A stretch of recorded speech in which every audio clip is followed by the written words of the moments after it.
Boom, there it is. We are live, back in your ears. And as promised, we have a special guest with us tonight. No, it's not Clark. Like I said last week, he's part of the furniture now. He's here all the time. It's Terry Koshan, our friend who covers the Toronto Maple Leafs on a day-to-day basis. We have him on before the season, during the season. Terry, welcome back. Good to be back with you guys. It's good to be back in the rinks, too, after the summer we've had. So looking forward to it. Well, I want to get your instant first impressions today, like gut check.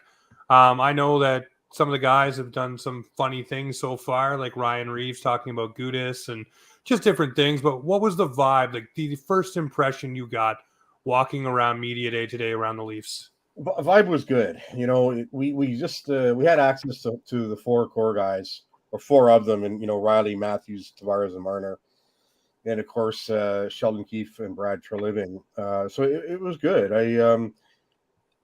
What I took out of today is I like the relationship that is formed between the coach and the GM, and we've seen it over the summer, guys. When Brad Treliving was introduced to us as GM on June 1st, he said it was a point of his to get to know Sheldon Keefe. How can they work together and all this sort of thing, and I just think they're hitting the ground running here. For a guy in Keefe's case who worked as long as he did with one person, and that, of course, was Kyle Dubas, to make the transition now to, as he called Treliving today, a fresh set of eyes and ideas. I think, to this point, it apparently it seems to have gone fairly seamlessly. Of course, the extension was there, which I think was deserved, but that's what I'm taking out of today is this, that. And, there's optimism, of course. The four guys who talked to us are all optimistic, and they're ready to get going. And, Austin Matthews wants to ensure that he's fully worthy of the contract extension and start that on October 11th against Montreal. But just a good sense. The guys like the people that have been added. We'll get to more of the new guys probably tomorrow with the first on ice sessions and that. But there's a sense of optimism and confidence, definitely. So what are your initial thoughts? We talked about Treliving. We touched on just a little bit there. What are your thoughts this summer of Brad Treliving, what he's been able to do, guys he's been able to bring in, obviously feeling out Keefe, getting Matthews done, talking about getting Willie done, which we'll talk about a little bit later on. But what is your, opinion of him so far? Because when we first talked to you about him, he was just coming in, just getting the reins. Now he's kind of settled in, made a little bit of a stamp on the team, and left some things alone. So I'm wondering where you lie with him right now. Well, after the summer he's had, I'd probably give him a B mark, if you will. I don't think he got to everything. I know today he said he thinks their defense core is underrated, but the fact of the matter is there's going to have to be some improvements there before the trade deadline. He has a lot of time to do that. But the things he did do, you recognize the need here. We all know the Leafs needed to get, the word that he used, the snot, and which he kind of alluded to today, maybe regretted using it initially, but we're all jumping on it now. We'll go forward with it. Or as Mitch Marner had said, piss and vinegar. He did that up front. He went out and got it. Truculence. Yes. Well, I think they steered away from that. I'm not going to get into Brian Burke's four magical words. Those are long ago. Maybe this will be the new version of that. But you recognize the need. You go get it. I'm curious to see how a guy like Ryan Reaves ends up in the long run here. I think he's going to be good in the room, though, to start at least. And but as far as what Treliving did, you had to go get a veteran goalie. He did that. Martin Jones will see what becomes that situation, but there's still work to be done, and that work, I think, for the most part, involves beefing up the blue line because it's still not as physical as it needs to be. John Klingberg and Simon Benoit are additions. We'll see how they end up fitting in, but this blue line group has to get a little nastier before we hit April 15th next year. Yeah, and one thing, Terry, that Brad Treliving did do was extend Sheldon Keefe, of course. You kind of hinted at it. And, on the outside, adding years to a coach's contract, does it really matter for a franchise like the Leafs who can pay a guy out either way? But it does eliminate that distraction. I was a big fan of the move. Just get rid of it. Don't let people like yourself, Terry, no offense, ask the question all year long, right? You want to get rid of that distraction. So he gets 3 years. Now, this, like you said to yourself, this is his first year without Dubas at the helm. Yeah. So do you see Sheldon Keefe coaching differently this year? What are your thoughts on the extension? Are we going to see a different Sheldon Keefe unleashed under Brad Treliving or more of the same? Well, I don't know if unleashed is the right way to put it, because that would inferred that he was contained by Kyle Dubas, and I don't think he was. I just think that, when you've worked with somebody as long as you have, sometimes a change is good. It doesn't have to happen, but if it does, you try to make it work to your advantage. I think so far we're seeing that with the relationship that he's built with Brad Treliving, and through that he got that extension because Brad Treliving wasn't sure on June 1st whether Sheldon Keefe would wind up with it. He thought there might be a possibility of it, but he had to get to know him. So I don't know. Maybe because of the experience of going to the second round, I think that'll help him. A lot of people were critical last year in the spring, guys, because they thought Sheldon Keefe got out coached. Well, I would argue that if you beat John Cooper in the first round, which the Maple Leafs did, it's a feather in the cap and outplayed this or whatever. 6 games they beat the Lightning. Next round, he's going up against one of the most experienced coaches in the history of the game. And no, it wasn't a good series for the Leafs. I'm not defending that, but there are good men and learned men on the other side behind the benches. So learning experience for him. We have to remember that Keefe is still one of the youngest coaches in the league. I'm pretty sure it's only Spencer Carberry, his ex-assistant now in Washington, who's younger behind the bench. So it's still an evolution. But I'm with you, Clark. I mean, it is a distraction that's gone. How much would it have been of one? We probably would have bugged him a bit. But as we know, if the Leafs got off to a bad start, maybe that becomes more of an issue. I don't think it will now. The good thing for Sheldon Keefe in that is there's financial security for himself and his family for 2 years beyond this one. And, for the Leafs, a chance to grow now with the other thing too, we should talk about too, if we're talking Keefe, is the new assistants and Guy Boucher and Mike Van Ryan. And what they're I was going to bring that up. Thank you. Like Boucher's experience, I think, is good. It's great. I mean, we can't forget that in 2015, he was the guy until Mike Babcock woke up and decided that, no, I'm coming to Toronto, not Buffalo. And, of course, we all know how that is. So, but Boucher's a good ad, and Ryan's a good ad. I like it. It's good experience there. And but we'll see. What Keefe wants his team to do won't be any different. Puck possession, offensive-minded. Like, he's brought a lot of good defensive things into the team. We've seen that over the past few years. Keep that going. But I just like the idea that Keefe starts fresh. And I think the coach would probably tell you he likes that too. Yeah, no, just quickly, James, before you jump back in here, I think I saw a quote. I think it was Mitch Marner today asked, how is this year going to be different on the power play without Spencer Carberry there? And I think it's Guy Boucher who's going to be running the power play. Am I mistaken in that? Yeah, no, I think you're right. Yeah. Yeah. And it sounded like Mitch Marner kind of said, well, we're pretty much going to do the same thing. What do you think about that? Well, the Leafs were first, I think, in the power play 2 seasons ago and second last year. Yeah. So, and, in my mind, it's going to take a lot to catch the Edmonton Oilers on what they're doing. Whether they have that same kind of success, I don't know. But it's very difficult to argue with second overall in any offensive category in the National Hockey League. Now, having said that, can they improve? Sure. Will it be different? We'll have to see. The X factor, of course, is John Klingberg, and what does he bring from that right side? Presumably the second unit. I don't know that Morgan Riley necessarily needs to come off the first one, but what it does now, it really gives that offensive-minded person on the second unit when it will have the opportunity to go over the board. So that will be the biggest change, I suppose. I'm sure Guy Boucher will bring his tweaks in and that, but the fact of the matter is, when you're dealing with the more or less the same personnel and the talent that those people bring, I'm talking about the forwards here, of course, and Rodney Klingberg, you don't want to tinker too much, considering how good it was last year as well. Yeah. Well, I'll jump on to Clark's point there. Yeah. The second power play unit might actually get more of an opportunity here with Boucher. And I say that because if you're able to spread it out a bit more, then you're spreading out the penalty killers. And if you got guys like Nyes, guy like Calle Yarncroke that can score some, maybe Domi on the second, or Bertuzzi, you have extra options now. And now they're toying with the fact of putting William Nylander at center. That may move him to a different power play unit and really just build a second one that teams will have to throw at their second or even their first penalty kill unit against, freeing up Matthews and Marner for more looks.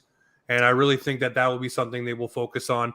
Obviously, maybe spreading the wealth around a little bit just to be able to be that much more dangerous on an already lethal power play. And I think that's something the Leafs can literally lean on, and they've tried to lean on, in the playoffs before, but now they have more personnel to do it with.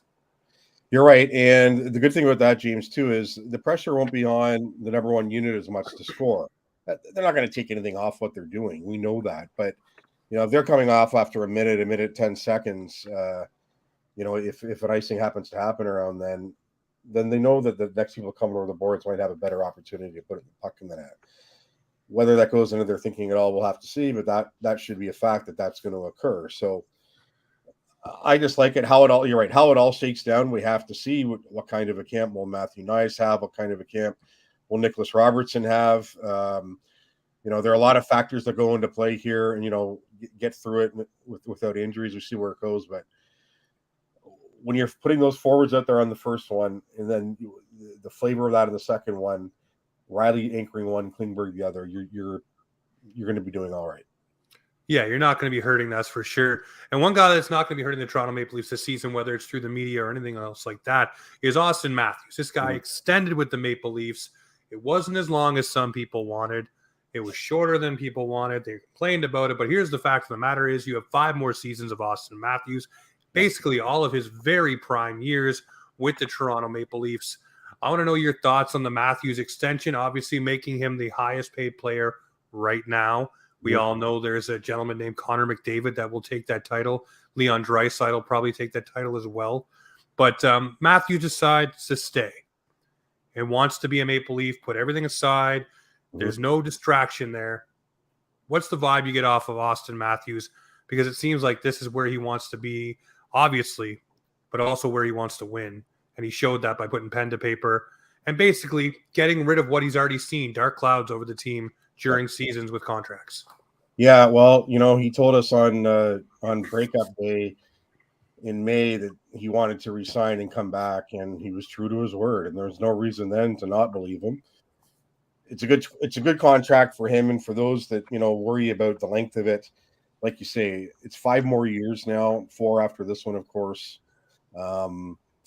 If you're worried about the cap hit right now and the percentage it takes up, it could have been more to that, but it's going to look better. This contract will look better at the end of 4 years as well, right? Because, like you say, there will be other people making more money. We don't expect any regression in Austin's game. I think there's still lots of room for a progression, and I'm curious to see while we're on him, like this whole penalty killing idea. Like Keefe is open to it. We'll see today if he gets that. And Sheldon said today, look, the one thing, not whether he can do it, he can do it. It's the balance of, do you want to then potentially take minutes away, a shift from him away on 5-on-5? Well, yeah. Or maybe are you just adding another minute to his game overall or so on the power play? Because Marner and Kemp are on the number 1 unit, right? I don't think that's going to change. Yep. Leafs were 12th overall last year, kind of middle of the pack, but still, I would imagine the top 2 forwards would be the top 2 forwards there. But there's a chance there for Matthews. On average, he played exactly 1 less minute than Marner did last year, guys, in the regular season. So, Mitch has kind of led that way, saying this can be done and I can still be effective 5-on-5, if not more effective. And, as Keefe said today, that's for him to manage. But I would think that with the way that Matthews handles the puck, the stick work, and gets it off the opposition, he would excel in the penalty kill. And he has that defensive responsibility to do it. So we'll see how that all factors into it. But, Matthews is in a good place, guys.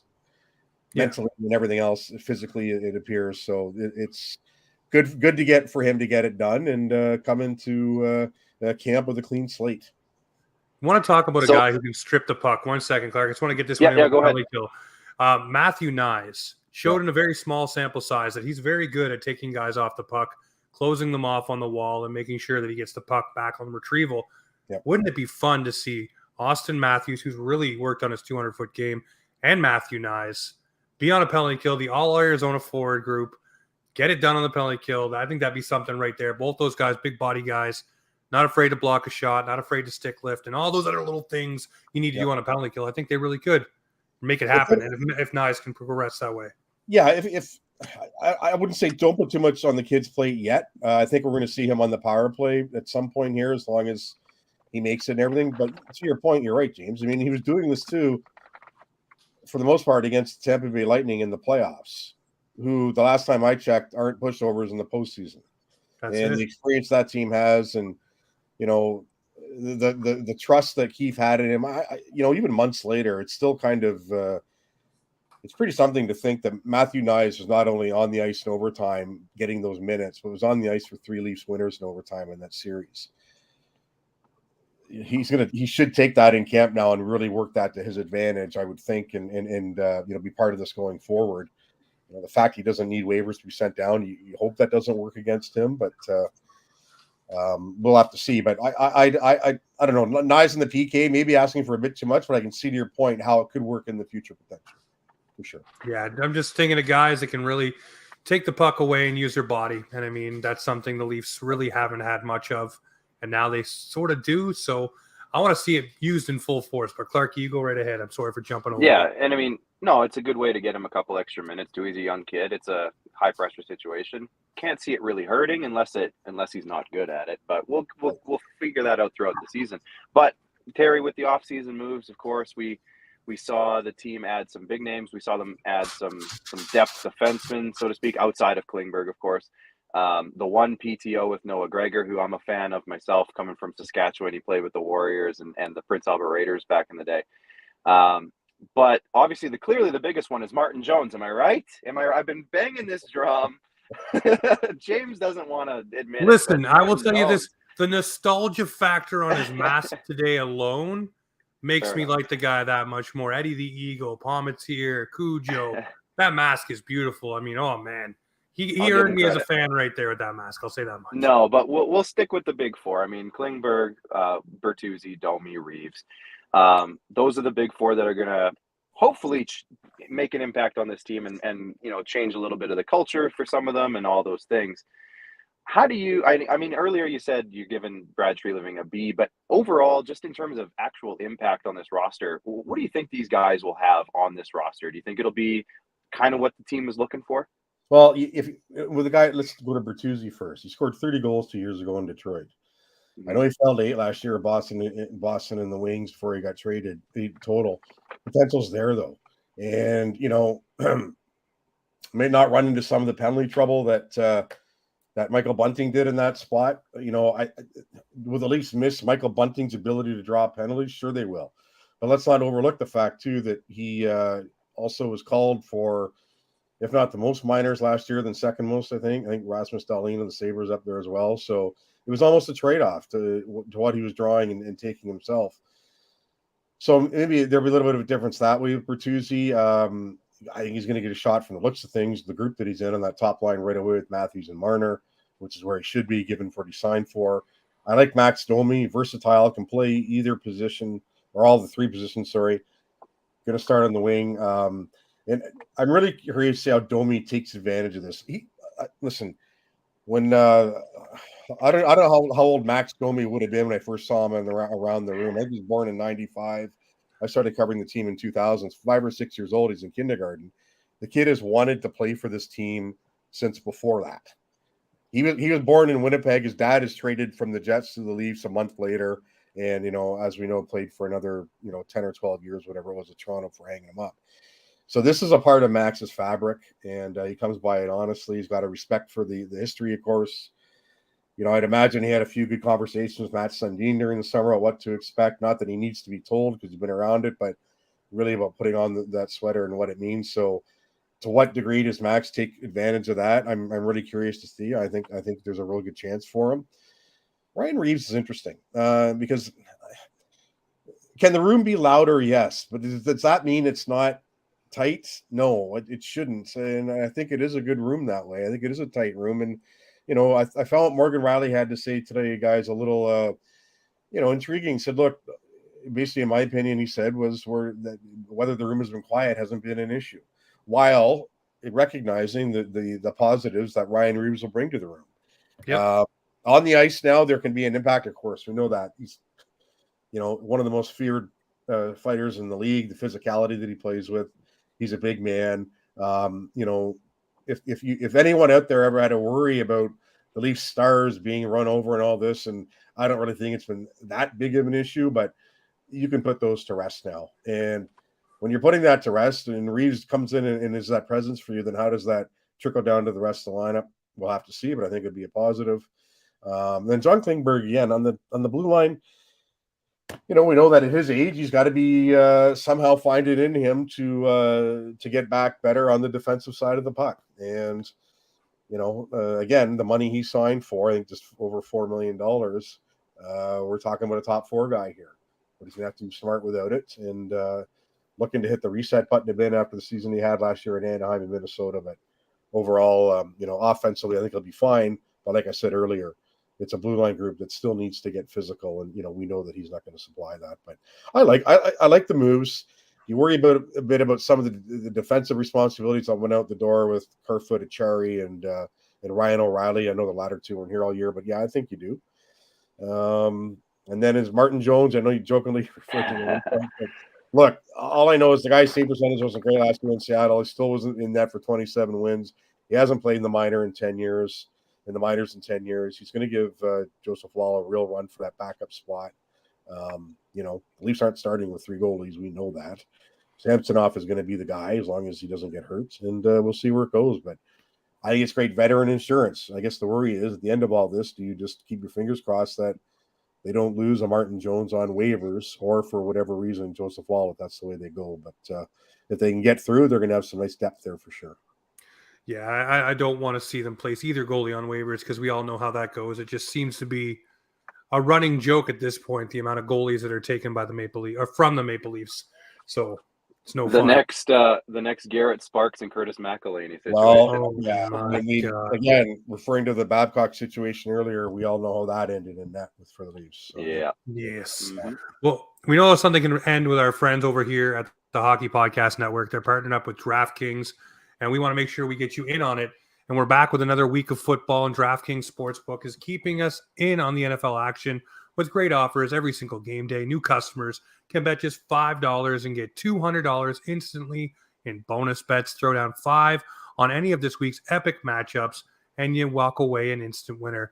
And DraftKings is stopping there. All customers can take advantage of 2 new offers every game day this September. Football is more fun when you're in on the action, so download the app now. Use the code THPM. New customers can bet just $5 and get $200 instantly on bonus bets. Only on DraftKings Sportsbook, an official sports betting partner of the NFL. Use the code THPN. The crown is yours. Gambling problem? Call 1-800-GAMBLER or visit www.1800gambler.net in New York. Call 1-877-8-HOPE-NY or text HOPE-NY 467-369 in Connecticut. Help is available for your gambling. Call 888-789-7777 or visit ccp.org. Please play responsibly on behalf of Boot Hill Casinos and Resort. Licensed partner, Golden Nugget, Lake Charles. 21 plus. Age varies by jurisdiction. Void in Ontario. See sportsbook.draftkings.com/football for terms and eligibility. Terms and responsible gambling resources. Bonus bets expire 7 days after issuance. Eligibility and deposit restrictions apply. So, ladies and gentlemen, batteries are not included. Batteries are not included. Batteries are not included, no. Use your code THPM for DraftKings. Get over there, have some fun with the NFL, and, of course, very soon the NHL. Speaking of fun, we touched on him just a little bit. Ryan Reaves has been having some fun so far with the media, with talking and hyping it up. Everybody referring to the picture with Racco Gudas yelling in Joe Woll's face. Ryan Reaves, of course, saying, hey, wouldn't it be fun if he tried that with me around? Terry, I'm wondering, with Ryan Reaves, obviously we know he brings the punch-up aspect. He brings the voice. But I think he brings something more to the Maple Leafs that they've been kind of missing, which is the ability to play just a little bit bigger in their lineup with the fact that, hey, we got this guy who can go toe-to-toe with the toughest guys in the league. But what he usually does, and he said this himself, is he'll skate over and tell the tough guy on that team, if you mess with X and X, I'm going to go after your guys. Whether it's McDavid, whether it's Draisaitl, you go down the line, it doesn't matter, Pasternak, you figure it out for those teams. So I'm wondering, Ryan Reaves brings that. Is this going to be a good thing or a distraction for the Maple Leafs as the season goes on? Because with a couple of teams, it has been where Revo's been a little bit more of a sideshow sometimes with the antics, kind of like Bunting. And I'm just wondering, does he just bring what the Leafs are going to need? And can they kind of keep the lid on him a little bit just to bring that energy and that poise that they need on that physicality side of things? Well, we'll have to see. I think there's going to be a feeling out process with it because, as you're saying, James, it's a unique element that Leafs really haven't had. And, Wayne Simmons brought a bit of that a couple of years ago, but I think he just played in 18 games last year, so really couldn't have that impact. Ryan Reaves is still a little more productive, of course, and will be in the lineup on most nights, and we'll just have to see how that goes. But the potential for what you're talking about, whether you keep a lid on it or not, I don't know. You're also, if you're Sheldon Keefe, you're not going to okay, Reeve, we'll just go, go deal with the consequence. Go deal with what you have to and worry about the consequences later. I don't think that'll be the approach either. Yeah. But I think you make a good point. Will the rest of the forwards be a little bit bigger? That could be the offshoot here. And again, you're two of those guys we're talking about are Bertuzzi and Domi, who bring that sort of element, who are also going to be looking to make that type of a really good initial impression. But do we reevaluate what Ryan Reaves' role is once the playoffs start? I think we will. But for right now, going into camp, coming out of it in 3 weeks and into the regular season, I think there's an opportunity there for that to have be a positive impact and trickle down off the ice. Marner said to us early in the summer, like he thinks they're pretty good. Most of the parties are at my place. He has team parties, at his house, and so I think they're good that way. But livening it up a bit, it's a serious group too. I think we have to remember that. When your captain is John Tavares, there is going to be a little bit of a method in the way you're going around things off the ice, methodology in that, and the way he carries himself, which is fine. But getting that raw type, and Marner is like that. But when you're when you're hearing it from a much bigger guy in Reaves and that potential for what he can bring on the ice as well, that could carry. And listen, we haven't seen it in action yet. Yeah, we can refer to where he's been in the other places and how some of those places he hasn't been very long. But the fact is, he's here, I think, on the 3-year deal and has a real opportunity to be a positive. And I think he, start will be that for him.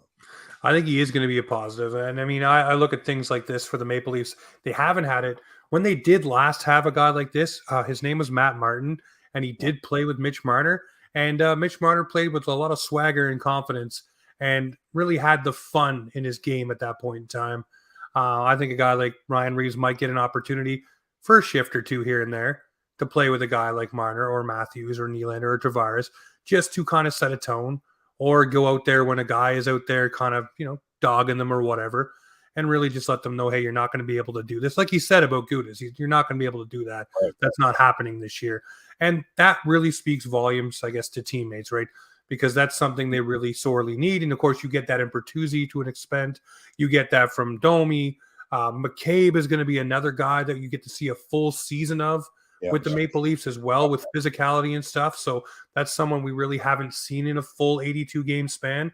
The last time he played with a team where it was a good situation, because let's be fair, Chicago wasn't a good situation. In Buffalo, he was a different type of player. He really was sought after and looked really good. So, I mean, maybe coming to a good team like the Maple Leafs for a full season and really settling in could bode well for the Leafs as well. But go for Revo.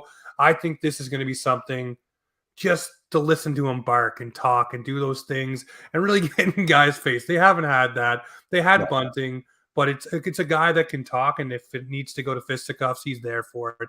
So I'm pumped up for it. I can't wait to see him get in there. And he's not a bad skater either. He's not the slowest guy.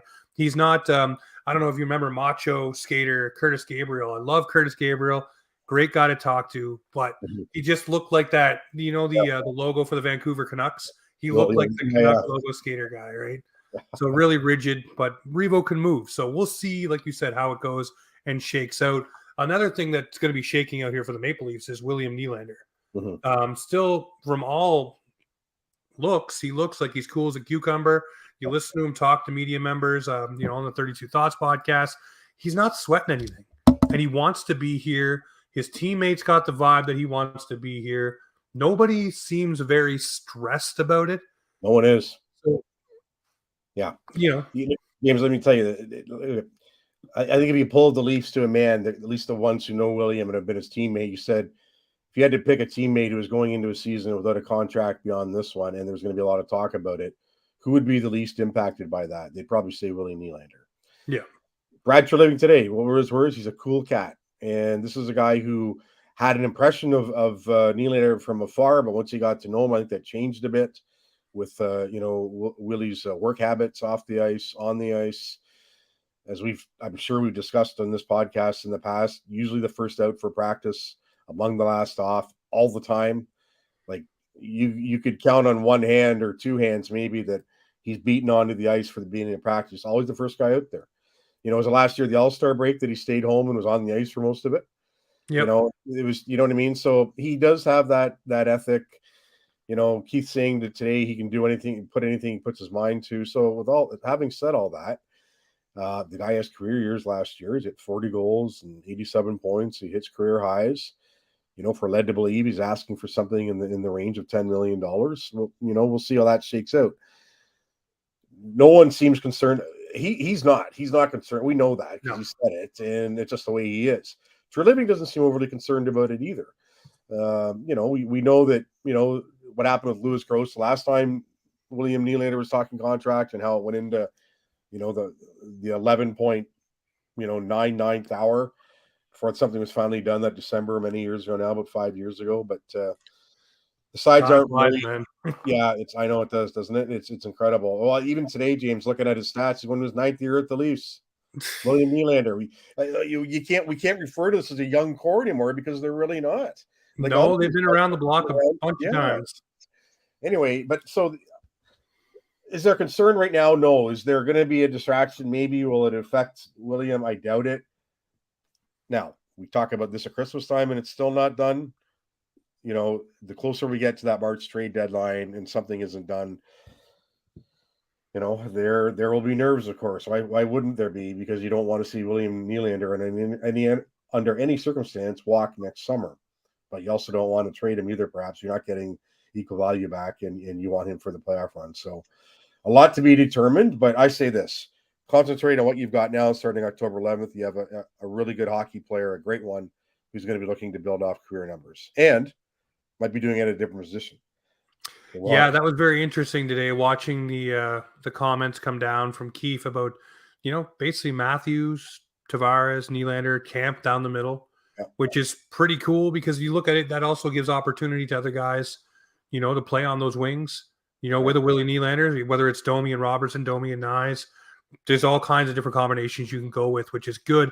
And Willie is no slouch on the dot. He's 50.7%. You pointed out today on Twitter, so go follow Terry for that. And he's done a bit more. He's done a bit more of it. 3rd and 4th seasons, he was, I think the most faceoffs he took in 1 year was 650. So he's doing it a little bit more than we might have remembered. Yeah, he played the position, of course, for Sheldon Keefe with the Marlies. So there is that familiarity too, not only with William in the position, but the coach and William in that position. So you're not, something brand new isn't being introduced here. And it's curious today too to hear Keefe say, we go back to that fresh eyes, fresh set of ideas. He said, look, this is Treliving is the one who really pushed this forward. That we tried Nylander here, and now is that an admission that maybe we're the Leafs don't think that Tavares can be as effective? Not necessarily. You talk about an 80 points, an 80 games guy from last year. Which is to me is pretty darn good. But at the same time, you did try Tavares in the wing a bit. He adjusted well, so you've got that flexibility, right? If Nylander doesn't work at center for whatever reason, what's the worst thing you do? You put him back on the wing where he scored 40 goals last year. Yeah. Right? There's a lot of people too saying that this may be part of the Leafs' plan to say, hey, if you want to be a $10 million guy, we're going to try you at center. And if you thrive there, then we can see your $10 million demand as a $10 million center, not a winger. But that's just one thing you see put out there. I don't think it really matters at this point. You know what? I think I'll go back. What do the Leafs want to do every night? They want to win hockey games. Yep. And every night the coach will put on the ice the best lineup that he thinks will win that night. And if that means William Nylander is a good center and is able to do that, then that's what they're going to do. And all this contract stuff, they'll look at that later. Again, it's not a concern whether he excels at center or not for them. So, I just think it's putting the best lineup out every night. You worry about the monetary things at another time. Yeah. If for me, from my heart, like I said, with Matthews all summer long, I think Nylander stays. He sounds like this is where he wants to be. He's saying, So there's nowhere else, he said, there's nowhere else he'd rather play. There's nowhere else he even thinks of playing. So, and I love the fact today that Brad Treliving poured cold water on it for everyone too, saying this is the last time I'll address it till we actually have information. Mhm. So, basically saying, hey, we're not going to keep dealing with this every single day, or, we're not going to keep harping on it. I'm sure tomorrow it'll get asked to Willie himself, and that's, but yeah, the last thing I want to ask you about is we hear with them bringing back this, Mm. this room, these players, the same thing again this year. Is the vibe going to be, oh, hum, we're just going, got to get to the playoffs and figure it out? Or is the vibe in this room, hey, we can do great things. We can be first in the Atlantic. We can do this. We can do that. That's the vibe that a lot of people are hoping for. But some people have already alluded to that this team already just figures we've penciled ourselves in the playoffs. We just got to figure out how to gel and figure out how to go. Is that the right way to describe it right now where you're walking in? Because to me, I think these guys would be excited for what's about to happen with a new kind of mix in this group. Well, I think one thing that's Sheldon Keefe has instilled in them, and really Mike Babcock before, is the importance of being good in the regular season. So I don't think they're looking ahead. I don't think they're looking ahead to the playoffs and penciling themselves in anywhere. Certainly not right now. And that the attitude of games 1 to 82 being crucial. I know that it hasn't ended up the way they wanted in the playoffs, but from 1 to 82, they've recognized it, and we've seen where they finished, setting team records for points and wins in the past few years under Sheldon Keefe. So there is something to be said for that, and I don't see that approach changing, James. I really don't. If anything, they might look at last year and say, okay, yeah, we got past the first round, but we really don't like the way things ended against Florida. So that whether that drives them, we'll have to see. I don't know about that. I think for a lot of them, it's about starting anew, and it's the same core, like you say, and those guys are all back. But let's see how it goes. Already, we're seeing a different set of different view with Treliving. The Nylander move to center. I'm sure that there'll be other things that happen during the season that perhaps we weren't necessarily expecting, and we'll have Treliving's fingerprints on it, as there should be to an extent with the general manager, of course. Why wouldn't there be with the team that he built? But it's a good vibe. They like the guys that they've signed. The other thing too is that, I think they've been, for the most part, they've been in town for the last 2 or 3 weeks on the ice together. That's pretty cool. Yeah. So they're the new guys have been in. Max Domi lived here anyway during. He's always come back and lived in the city in the off season, so he wasn't going anywhere. But the new guys have come in, getting used to it and all this, and getting to know their new teammates, and that's all crucial. And I'm sure we'll talk about it on the eve of the playoffs next spring and where they are and everything. But the room vibe, as little as we've been around it, the golf tournament Monday and now today, it seems to be in a good spot. Well, I'm looking forward to it. Well, last question I have for you. It revolves around Nicholas Robertson. Obviously, everybody wants to see this guy make the team. By all accounts, again, this summer, he has beefed up. He's, worked out harder. He's, put his body through all the different rigors just to get himself ready for training camp and to get ready for hopefully what will be an 82-game grind for Nick Robertson this year. I want to ask you just outright, do you think Nick Robertson makes this team, or will he start with the Marlies to get himself really into game shape and game speed? Well, from the looks of things, just the way the groups settle right now, James, that they've got listed for the on-ice session starting Thursday, he's going to get a look in the top 9. And we think, just the way that the forwards are divided on the teams, and that's basically an invite to say, okay, show us how you've grown over this, like you said, physically over the summer. You've rebounded from these injuries you've had. Put it to use on the ice. We've seen in the past that he's had what he has played and been healthy. He can be effective. He can score.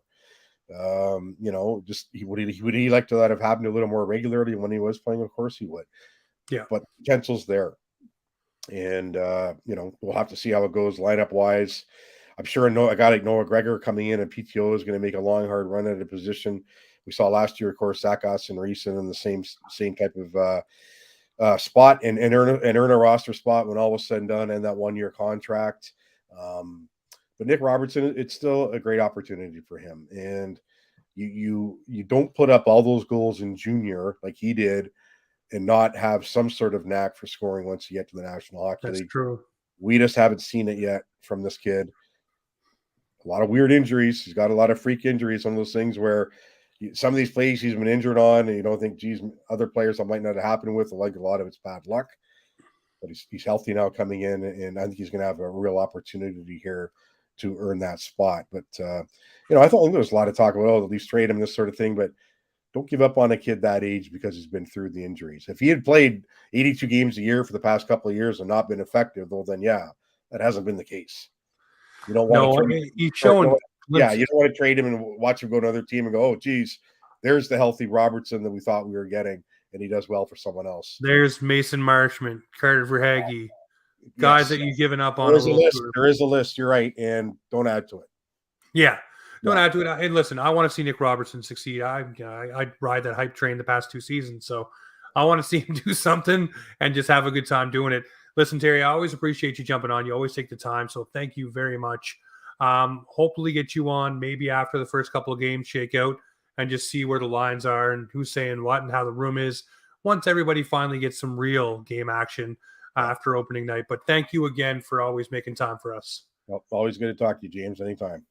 All right. Well, ladies and gentlemen, this right here, it's Offside Hockey Talk, where the Maple Leafs and hockey come to talk.